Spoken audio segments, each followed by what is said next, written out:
Bom dia, boa tarde, boa noite, pessoas que estão assistindo essa mentoria.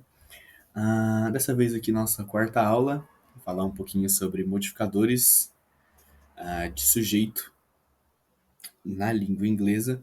Isso aqui, esse assunto vai ajudar a gente principalmente a escrever coisas, escrever essays e também um pouco nas questões objetivas do SAT, principalmente para resumos ou outros tipos de coisas.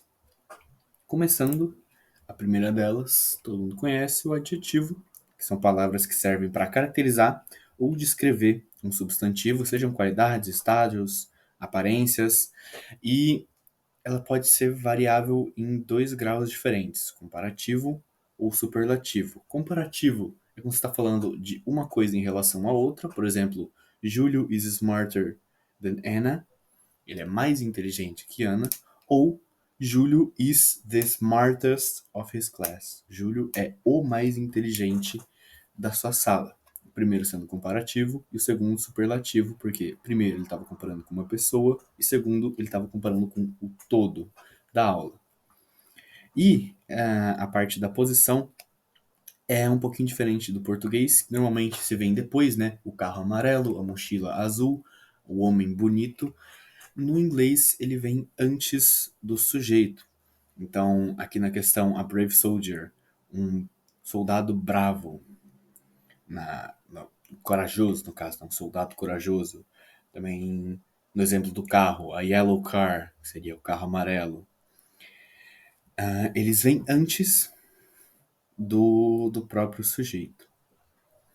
E isso é bom se ter em domínio para conseguir se expressar de uma forma melhor, que nem a gente vai ver no próximo slide.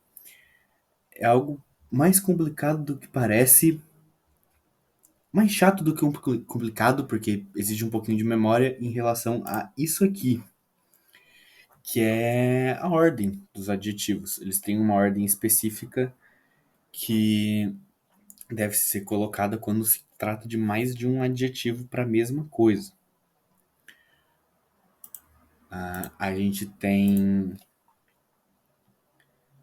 ordem começando pela sua opinião, depois tamanho, idade, forma, a cor, a origem e só depois o material no qual o objeto é feito. Então, por exemplo, se eu fosse falar sobre uma pessoa, a beautiful, tall, young man, teria que ser nessa ordem, porque começa primeiro opinião, tamanho, idade e por aí vai. Isso aqui, que nem eu disse antes, é chato de se lembrar, mas não é como se você fosse usar isso com muita frequência.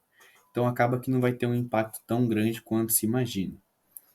Porém, é sempre bom lembrar, né? Agora, frases prepositivas. Elas começam com in, on, at, by, with ou outras palavras de ligação e terminam com o objeto dela. E funcionam para colocar um bloco a mais de informação, detalhes importantes sobre localização, tempo, posse, instrumento ou a causa de algo. Na frase The boy with the backpack, a gente tem a parte do with the backpack, que indica a posse e modifica o sujeito boy, que seria o garoto com a mochila. Com a mochila indica a posse do garoto sobre a mochila e também especifica um pouquinho mais. E a estrutura é bem simples. Começa com a preposição em si e termina com o objeto da preposição. No caso, a preposição with e o objeto the backpack, com a mochila. Outros exemplos comuns incluem in the room, by the river, under the table, e cada um fornece um contexto distinto em relação ao sujeito. No caso, in the room, dentro da sala, by the river, perto do rio, under the table, abaixo da mesa, e por aí vai. O uso de forma boa dessas frases prepositivas adicionam mais camadas de detalhes à frase, sem precisar criar orações mais complexas, que deixa até uma forma mais fluida de se falar e entender o que está acontecendo. Agora, orações relativas. São orações subordinadas aditivas que modificam o substantivo. Oração subordinada é basicamente uma oração que precisa de outra oração para ter o seu sentido completo. Ela é como um adicional àquela uma, que são introduzidas por pronomes relativos como who, which, that, whose ou whom. A função dela é identificar ou adicionar informações extras sobre o sujeito. Por exemplo, the man who lives next door. Who lives next door especifica de qual homem a gente está falando. Se fala só the man, o homem. Qual homem que vive no quarto ao lado? E a estrutura é simples também. Começa com o pronome, depois o verbo e, por fim, algum complemento, se você quiser adicionar ou não. A pontuação ela é muito importante para causas relativas, que seriam a divisão entre restritivas e não restritivas, que se diferenciam por cláusulas restritivas, são necessárias para o entendimento da frase, e não restritivas são só uma explicação a mais, um detalhe a mais.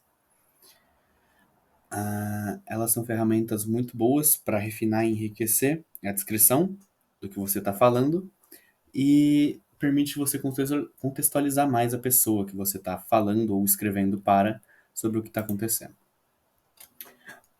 Agora, frases participiais são baseadas nos particípios, e existem três tipos, que seria o presente, terminado em ing, passado, terminado em ed, ou os outros irregulares, que nem eu falei na outra aula, e o perfeito, que é o having mais past participle, que seria having seen, having eaten, outros tipos de frases, que nem eu tinha falado um pouquinho na nossa segunda mentoria. No caso, na minha primeira mentoria. E elas descrevem a ação de forma mais concisa. Por exemplo, students exhausted by this test fall asleep. Onde exhausted by the test descreve o estado dos estudantes. E ela consiste de o particípio mais um complemento opcional. Aqui nessa frase, por exemplo, students exhausted by the test fell asleep, o complemento é by the test. Por quê? Se você tiver só a frase sem o by the test, continua tendo o mesmo sentido. Students exhausted fell asleep. Os estudantes exaustos dormiram, caíram no sono. Mas se você mantesse by the test sem exhausted, sai o sentido da frase. Ela fica uma frase sem sentido. Students by the test fell asleep. Não tem um porquê aqui. Então, esse exhausted, que tem dito aqui, com o verbo, é esse particípio. E ela é usada para reduzir, uma forma reduzida de orações subordinadas, e deixar a frase mais dinâmica e bem útil para evitar que você repita coisas, que é algo bem importante, não ser repetitivo.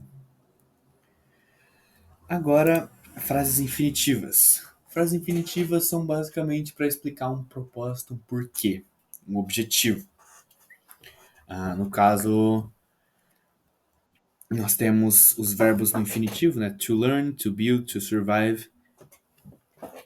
E a função dela, que nem eu disse, é para expressar um propósito. The student to watch is James. Onde to watch modifica student. A ideia é de quem deve ser observado. E a forma como ela é inserida é o to mais o verbo base e o complemento, se você quiser colocar, mas ele não é obrigatório. Elas são frequentemente usadas para explicar a finalidade de uma ação. Por exemplo, the hero to save the world must rise soon. Esse To Save the World é uma explicação do porquê ele deve chegar logo. O herói que vai salvar o mundo deve chegar logo. Elas são uma forma mais chique, entre aspas, de mostrar o propósito sem precisar adicionar mais frases descritivas para explicar aquilo em si. As apositivas, que são substantivos ou frases nominais que aparecem logo depois de outro substantivo, para renomear ou explicar ele. Funcionam como um, entre muitas aspas, apelido. Na função aqui, vai dar de entender melhor, que é explica um detalhe a mais sobre o sujeito. Por exemplo, na frase Albert Einstein, a brilliant physicist, developed the theory of relativity. Na parte do a brilliant physicist, que está entre aspas, é a positiva, porque explica quem é Albert Einstein, dá um detalhe a mais sobre a pessoa que nós estamos falando. E elas podem ser essenciais, sem a vírgula, que é uma informação indispensável sobre o que a gente está falando ou para o que a gente está falando, ou entre vírgulas, que nem é o caso da frase, que não são essenciais, ela pode ser só explicativa. Lembre-se sempre dessa vírgula, porque sem ou com ela, que nem deu de ver, deve mudar o sentido da frase. Então não se esqueça, muito importante. Elas são excelentes para adicionar mais informações sem precisar que a frase fique muito longa. É só um pequeno testículo que você adiciona ali no meio. Testículo não, né? Nem chega a ser isso. É só um pequeno complemento que você adiciona ali no meio. E sobre erros comuns que podem acontecer ao adicionar esses modificadores são os em lugar errado ou dangling modifications, que seria fica pendurado, gera uma ambiguidade, não se sabe exatamente sobre o que está falando. Começando sobre misplaced modifiers, é o que está em um lugar errado. Por exemplo, she served sandwiches to the children on paper plates. Chega a ser cômico, porque não se sabe se o que está em pratos de papel são sanduíches ou são as crianças. E o correto seria she served sandwiches on paper plates to the children. Tenta sempre manter essas modificações o mais perto possível do que você está modificando, porque evita essa questão de colocar em um lugar errado ou deixar de uma forma ilógica, que nem é o caso dos dangling modifiers, que deixa a frase sem uma lógica de fato, parece errada. Por exemplo, walking down the street, a house came into view. É como se a casa estivesse entrando na sua visão, mas não, estou andando, vi uma casa. Não, a casa entrou na minha visão, ela veio andando até a minha frente. E não é isso que você quer falar, até porque casa não tem perna. Então, o correto seria walking down the street, I saw the house came into view. Não tem um sujeito específico na forma errada. Aqui especifica, eu vi a casa na minha visão. Antes seria só the house came into view, que não especifica de quem, logo dá a ideia de que a casa se moveu. E ambos esses erros comprometem bastante a clareza da sua frase.